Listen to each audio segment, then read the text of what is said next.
আতিকুর রহমান রাসেল ১২ জুলাই সোমবার থেকে আমরা এ ব্যাপারে প্রতিবাদ, আত্মচিৎকার, তার সন্তানকে ফিরে পাওয়া যে আকুতি, এই আকুতি ভাষায় বর্ণনা করার মতো নয়। কিন্তু আইন শৃঙ্খলা বাহিনীকে এই বিষয়ে বারবার বলা, প্রত্যেকেই দেখেছে যে আতিকুর রহমান রাসেলকে আইন শৃঙ্খলা বাহিনী তুলে নিয়ে গেছে। আজকে ৮ দিন হয়ে যাচ্ছে তাকে আদালতে উপস্থিত করা হচ্ছে। এটা অত্যন্ত মর্মান্তিক। গোয়েন্দা পুলিশের কাছেই সে আছে, কিন্তু তাকে হস্তান্তর করা হচ্ছে। শেখ হাসিনার ইচ্ছা পূরণ কি? যে বাংলাদেশে তার বিরুদ্ধে কেউ যেন কথা বলতে না পারে, এই বাংলাদেশে তার বিরুদ্ধে কেউ যেন মিছিল করতে না পারে, এই বাংলাদেশে এদেশে কেউ যেন সমাবেশ করতে না পারে। কিন্তু এই যে বিষয়গুলো, সমাবেশ করা, মিছিল করা, কথা বলা, এটাই তো হচ্ছে গণতন্ত্রের অপরিহার্য উপাদান। সেই এই উপাদানগুলোকে বুঝে দিতে চায়।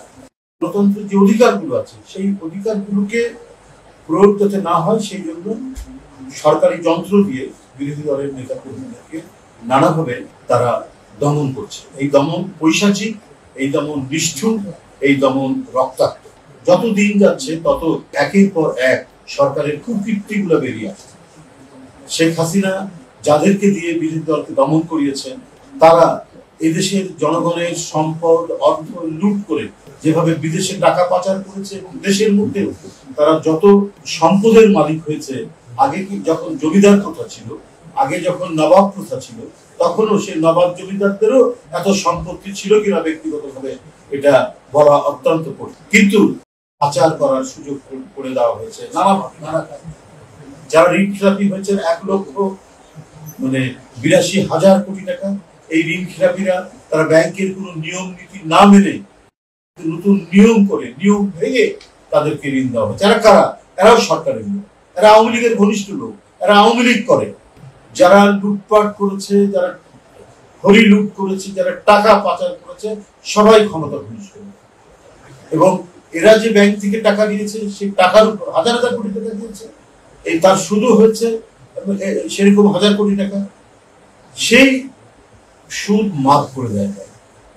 মনে হচ্ছে একটা ব্যক্তিগত সম্পত্তি, একটি ব্যক্তিগত সম্পত্তিকে তারা যেভাবে ইচ্ছা সেভাবে ব্যবহার করছে এই বাংলাদেশ নামক একটি স্বাধীন রাষ্ট্র। আর এর জন্য তারা তাদের প্রভুদের কাছ থেকে সমর্থন আদায় করে।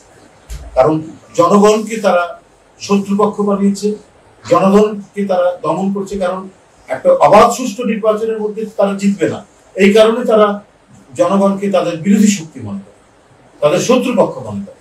সুতরাং সেই শত্রুপক্ষকে দমন করার জন্য তারা বিদেশিদের উপর নির্ভর করে, বিদেশিদের সমর্থনের উপর নির্ভর করে, বিশেষ করে পার্শ্ববর্তী রাষ্ট্র তাদের সমর্থনের উপর নির্ভর করে তারা দেশ চালাতে চাচ্ছে।